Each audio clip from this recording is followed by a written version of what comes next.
It's the kid, it's the kid, it's the kid, it's the kid, it's the kid, it's the kid, it's the kid, it's the kid, it's the kid, it's the kid, it's the kid, it's the kid, it's the kid, the blue picking, aka the golden picking. Guys, welcome back. This is a new seg. This is a new seg. So football hot. We're moving into a defined schedule for the week. So this is one of the things that we'll be putting on there. This is called the Roundup. What this is a roundup of the weekend's action. So rather than looking at matches in particular, this is much more of an overall view over what storylines did we get from the weekend, what new things happened, what things really changed. And it's what we're going to be going into the major markets, England, Italy, Germany, Spain, and maybe a bit of France, and then just see what's happening. So first of all, guys, brioche, jam, a match made in heaven. So we're going to start first in the Premier League. And again, nothing that surprising. And it's a case of don't jump into conclusions. You might say, what I mean by that, but don't jump into conclusions. Perhaps the most surprising result was Arsenal's result against Crystal Palace. I believe it was about 3 or 4 goals in the first 20 minutes or something. That was the most surprising. And when I say don't jump into conclusions, all because that happens. It's not now a case of like, women, Arsenal don't need Sanchez anymore. That's fine. Look, so the rest of life after Sanchez, relax. Because that is the worst thing that Arsenal fans can do that. Yeah, man, let's celebrate. We never need Sanchez anyway. Look at how good we are. Ozil will lead us through. Don't. That'd be extremely stupid and narrow-minded. But again, it's promising for Arsenal. If they can get the best out of Ozil, they can maintain that kind of energy and they can then replicate that over multiple games. Because Sanchez is crucial to Arsenal. He was their best player. Arsenal will not be as good without him, but without him, they can still exist. Based on Wenger's philosophy, the players that he has, and how they buy into that philosophy, they can still exist. They can still go big. So, because Wenger's philosophy is not predicated on a player. Because Sanchez was there, but remember, the team wasn't really built around Sanchez. Arsenal's philosophy is, look, everybody plays this way. Everybody passes the ball this way. Everybody runs this way. So we're all one organism. We're not a case of like, okay, we're all playing we're not playing to this player's tune. No, that's not how they roll. Look at Chelsea, 4-0. Morata? Shh. Same thing. No, not same thing, but same narrative and storyline for Chelsea. Hazard. With a bit of William, but Hazard. I mean, my goodness, as in, do you want this guy to do everything? Do you want this guy to literally do everything? And it's a thing of like, Hazard, he's enjoying his football. He's scoring goals, he's doing his thing. How long is that going to last? How long will Hazard be happy scoring hat-tricks, double as assists, being called one of the best players in the world, but you're playing with a team who's trying to buy Peter Crouch, and Nautovic, and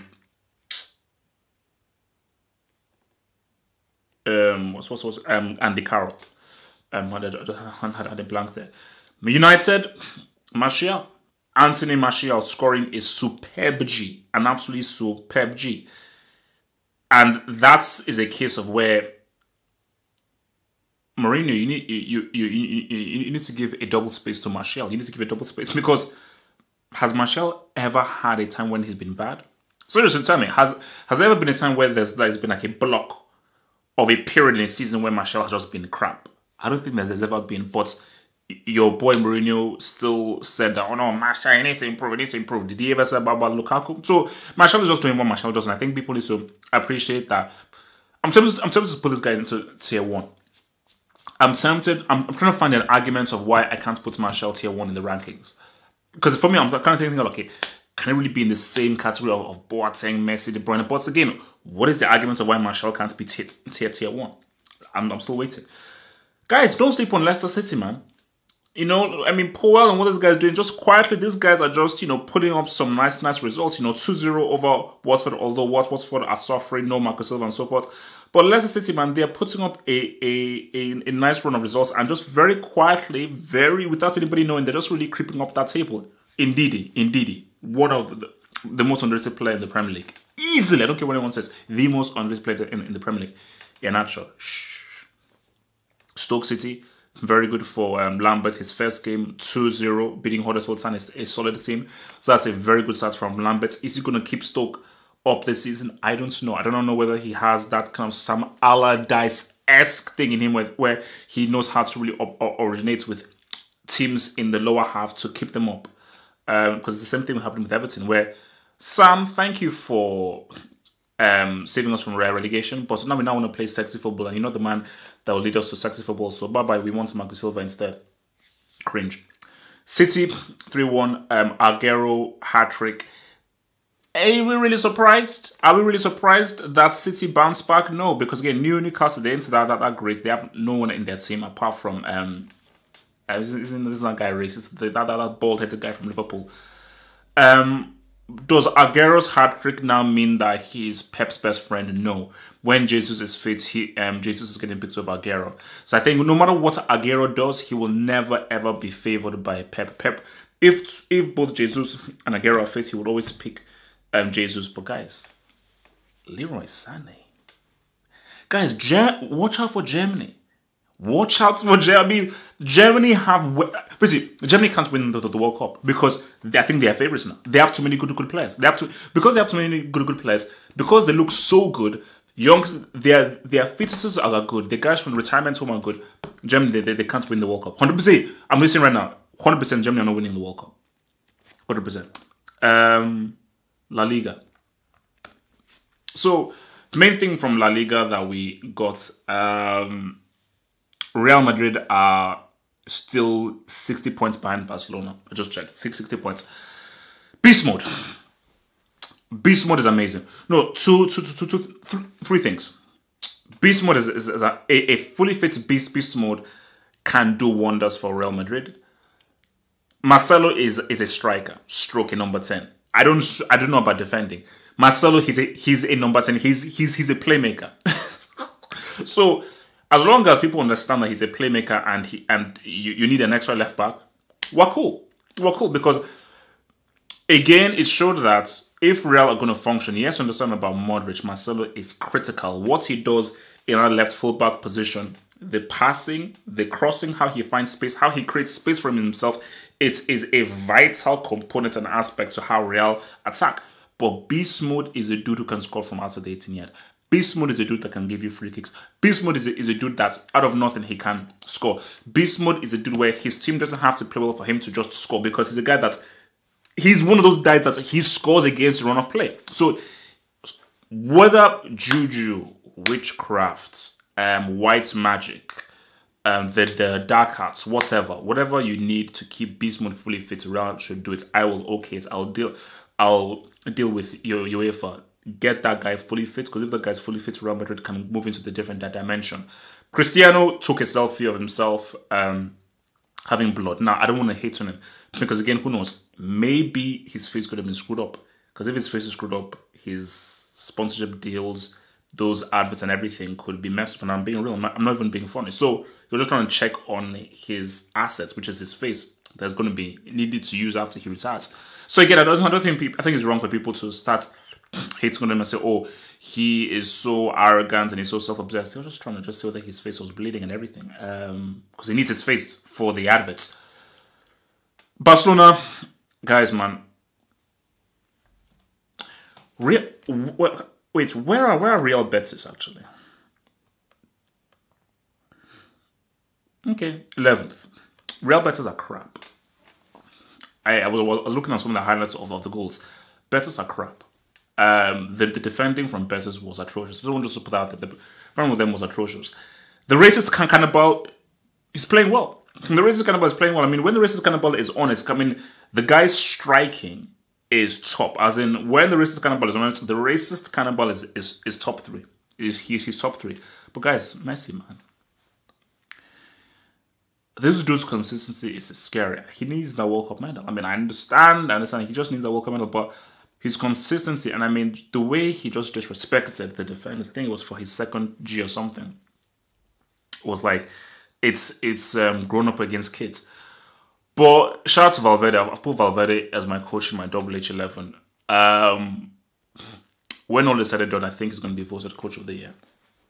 I think he's going to be voted Coach of the Year. I don't think there's been a better coach. Maybe this is Zidane. But I don't think there's been a better coach than him. And what he's doing with his Barcelona side is simply amazing. I mean, First of all, for Betis, I don't care who you're playing. To lose 5... Wait, what's... Wait.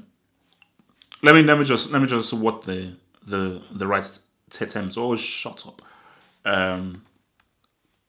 To get baptized at home. To get baptized at home is completely and utterly embarrassing, and they should be ashamed of themselves. But guys, Valverde is building a team that can beat you 1-0 and they can baptize you. Guys, I mean, look, man, it's Chelsea not beating Barcelona, man. I'm sorry. Like, you know, you can go and dream. Guys, I want to talk about the Bundesliga now. I put out a little tweet. So, let's see here. Got a second. All right. Now, guys, listen. Listen to this very carefully. 10th. So, it's 27, 28, 29, 30. 4 points separates second and 10th. 4 points separates second and 10th in the Bundesliga. Leverkusen second, Schalke third, Leipzig fourth, Mönchengladbach fifth, Dortmund sixth, Frankfurt seventh, Okocha, or Augsburg eighth, Hoffenheim 10th, and Hanover. No. Hoffenheim 9th, Hanover 10th. So obviously Bayern Munich for the 7 points. Okay, it's over. Don't give me any more rubbish. But guys, let's talk about Thomas Muller. Muller's back. I think Muller's back. So look, guys, Uncle Heinkes came. He saw this team wasn't operating very well. In the space of a few games, he got Bayern playing back to how Bayern properly are. Everybody started increasing their level of performance. And this is the best I've seen Thomas Muller since Heinkes was around. Remember, Muller wasn't highly favored by Guardiola. He wasn't. So this is the most effective I've seen Muller being probably since Heinkes was around back in 2015. This is big. I mean, because a Muller that's on it is a very dangerous Bayern. Guys, we know what the Polish nuke does. We know what the Polish nuke does. Okay, we know what it brings. But if you've got Muller riding and the Polish nuke riding, you already know Boateng holds it back in defense. And no, wait, guys, my general, like, when is Neuer coming back? I mean, it's going to be back for Champions League quarterfinals, assuming that Bayern beats Besiktas. But beyond that, I'm happy with what Leverkusen are doing. And let me just speak on Leverkusen briefly. This speaks to a wider concern I have. It links into teams like Ajax and Dortmund. Let smaller teams keep their guys. I believe a player that's on everyone's lips now is Leon Bailey. Yeah, Leon Bailey. And I don't want what could happen to Leverkusen happens to Dortmund. As I remember, Çalhanoğlu, he now left to AC Milan. It's not really working out for him. Because I look at Ta, one of the best young up-and-coming defenders out there. You look at I'm forgetting the other dude's name. You look at Julian Brandt, one of the best young midfielders out there. Now you're looking at Leon Bailey now. It'd be very unfortunate if this guy now gets pushed by big-time clubs. Because I think Leverkusen could have a fantastic season. And they're having a fantastic season with a very young team, a very young, exciting team. And I think that is just great to see and to witness. And even when they played against Bayern, they tested them. You know, they stood toe-to-toe with Bayern. And just Bayern's quality that got ahead of them. So yeah, but I just think, you know, look, I already told him, man, 10 points separates second and 10. So I think it's going to be an absolutely outstanding battle for the top four and top three in the Bundesliga. But that's my plea. Let small teams keep their guys. Let small teams keep their guys. Let small teams keep their guys. And another thing for Bayern as well, James Rodriguez again. Now, am I wrong in saying that we've not seen James play as well as he did in the 2014 World Cup? That's my assessment. That's my hot take. That James has not been as good as he has been in the 2014 World Cup, but we're seeing shades. And I look at the ball he played to Muller in their 4-2 win against Werder Bremen. That's the James I want to see. Because if that James from 2014, that playmaking genius comes in, guys, Bayern, don't sleep on them. I mean, if you got Polish nuke, Thomas Muller, you got your boy James, you got Boateng, almost holding him back, you got Alaba, Rafinha goes back to Siberia. Guys, man, Bayern could do some nasty things. All right, Syria. So, obviously, by the time that I put this up, Juve's game against Kiev would have probably already happened. So, but at the moment now, so we have Napoli, they are 4 points ahead of Juve. Napoli winning their game 1-0. But again, the biggest story, Inter Milan and Roma. So they drew 1-0 at the San Siro. And you're looking at Inter Milan. There's a breakaway. Juventus are going to win this Serie. That's a fact. But there's a breakaway. Juve and Napoli are going to be fighting for the Scudetto, so they are separate. Then I think Serie A have 14 now. So now the battle for top four is going to be between Lazio, Inter Milan, Roma, and Roma. Sampdoria are too far away, and AC Milan are 7th. AC Milan are 7th, 31 points. Lord in heaven. And Benevento won. No, sorry. Benevento won. Okay, very briefly. Benevento have won 2 games. Benevento have won two games.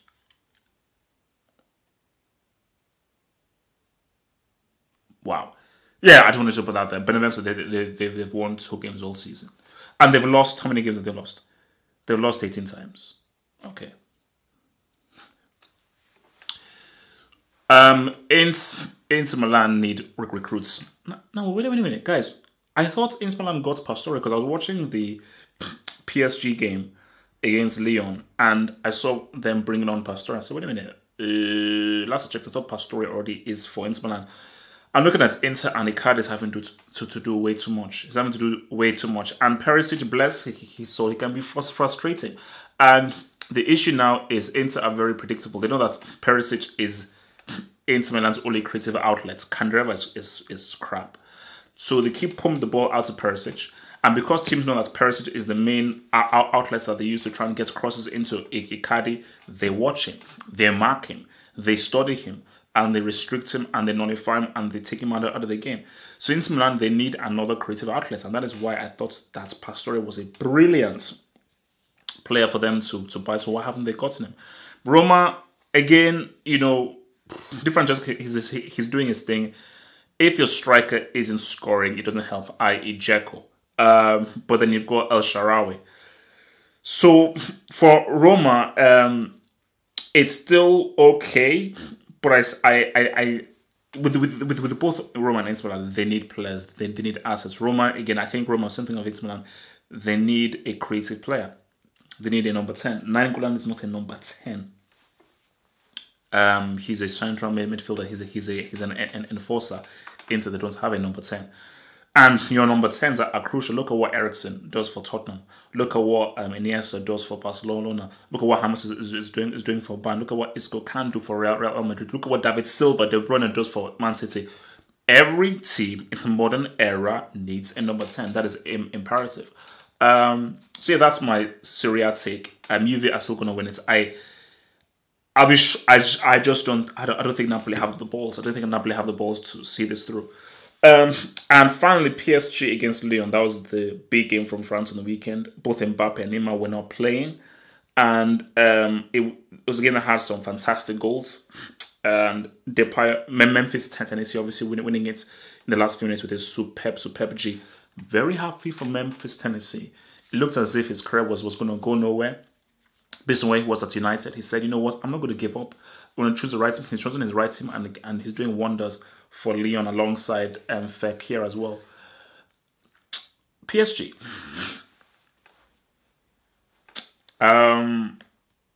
Emery is a good coach. He's not a great coach. Emery is not a tactician. He's a, he's a hype man.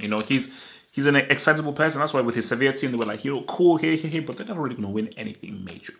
His Sevilla team were never going to win a Champions League. They were never going to win a La Liga. They were never going to compete against the biggest teams. But they'll always win against the Tier 2 teams. We're always going to win the Tier 2 trophy, which is the Europa League, the UEFA Cup. PSG have shown that they can't function. That they can't do anything monumental or anything serious without Neymar and Mbappe. And for people insulting Neymar, calling him arrogant, calling him a prick and so forth, you now see what a PSG team is without Neymar. Ibra was always overrated. Ibra was never going to win PSG Champions League because it was never going to happen. Neymar is the dude. Neymar is the guy. I mean, I'm sorry, guys. That's just the fact of the matter. He's the guy. But I mean, League On, you still have to say that PSG are gonna. I mean, I don't see anybody coming in there, but it kind of gotten a little bit exciting. Okay, look, it's now a 8-point gap. So 8 points. All right. I mean, no. I mean, yeah. I don't think PSG will right, but look, okay, it's something. 8 points is that's a title challenge. I mean, so Lyon are now 8 points behind PSG, and Marseille with 47 points, Monaco with 46, and they now have a breaker with Nantes in 5th with 34 points. So it is very okay. We've got something. I think Monaco have lost their way. Marseille and Lyon, let's talk. Marseille and Lyon, let's talk. I think if Lyon can really cut that gap and cut that lead on PSG, I'll be very impressed. They have to keep a hold of Fekir. If they can keep a hold of Fekir, hold on to him until like until this window finishes. So they have him until the summer because Fekir is crucial for them. He's his captain. He's their best player, the most influential player. But again, the PSG thing is I think they're gonna lose Pastore, I assume, to Inter Milan. It's a talented team. It's a team with some very good players, but even if they're very good players, they still need those dynamic dudes there. And one of those dynamic dudes is your boy Neymar Mbappe. So next time you insult Neymar, think long and hard.